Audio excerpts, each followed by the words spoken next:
Hello, preschool friends. Today, our book is all about questions, and the book is called Too Many Questions, featuring a little mouse. Oh, and let's see what the author is. The author is Kathryn Dennis. Okay, now here's a whole bunch of questions to start us with. It's kind of shiny. Why do flamingos stand on one leg? What is snow made of? I bet you know what that is. Think about what it turns into when it melts. Could dinosaurs swim? Are catfish related to cats? Why can't people live on the moon? Where does the water in your bathtub go? Do dogs dream? What do worms eat? Why don't stars fall out of the sky? Does chocolate milk come from brown cows? Look at all those question marks, too. Oh, and this is just one question over and over and over again. Why? And here's one giant question mark, and here's the title page, Too Many Questions by Kathryn Dennis. And Mouse says, wait, I have a question. Mouse was full of questions. Looks like they're all in his tummy. That's funny. I feel like our questions are usually in our brain. Everywhere he went.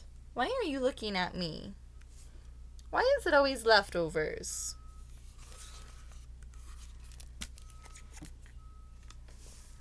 Here he is. He says, why are you looking at me?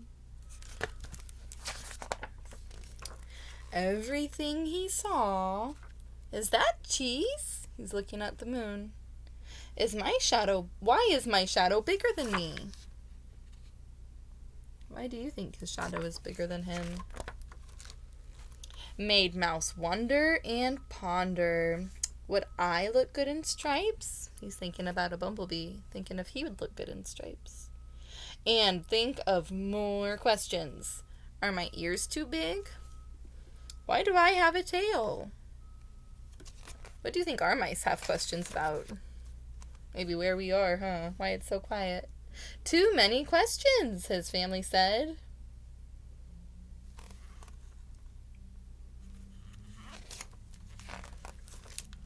So, he asked his teacher, can you read my mind?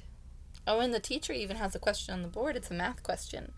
If Frank has 3 cubes of cheese and Sally has 2, how many cubes of cheese do they have all together? So 3 cubes and 2 cubes. How many cubes do they have all together? He asked his friends, why do I have to take a bath? Oh my goodness, look at how dirty he is, though. I bet he stinks, too. Look at this mouse. And anyone who would listen to him, or not. So here he is. He's looking down a hole. He says, what are you doing down there? But no one seemed to have the answers, so he set off to find them himself. And here he's asking, does anyone notice I'm leaving? And this sign says, go this way or this way. This is the way. It's a tricky sign. He traveled far. Am I there yet? And wide. Am I there yet? And deep. He went in the ocean. Am I there yet? The fish are making an arrow, I notice. And to the highest high until he reached a wise man. He went on an airplane. Oh, and the sign says wise man. And the wise man said, too many questions. I cannot give you the answers you seek, said the wise man. I can only teach you how to find them yourself. And he gave Mouse a card that says Public Library, and then he wrote his name on the line, and it says Mouse. So the wise old man gave him a library card so he can check out his books, find answers to his questions. That afternoon, Mouse discovered how to find the answers. And here he's reading a book called The Big Book of Why. So I bet that answers a lot of questions. And it looks like his little sister is reading this book. You recognize that page? It's when this family says, too many questions. It's good to have questions, though. And more questions he learned the answers to.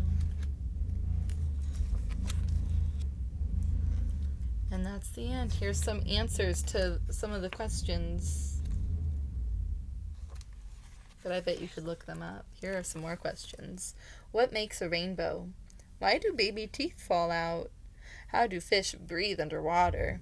Where does the sun go at night? What are shadows made of? Where does the sky end? Why do we hiccup? Do birds have ears? Why do zebras have stripes? Do pineapples grow on pine trees? Ooh, maybe you should make a list of questions and you and your family can learn some new stuff. All right, friends, I'll read you another story tomorrow. Love and miss you all.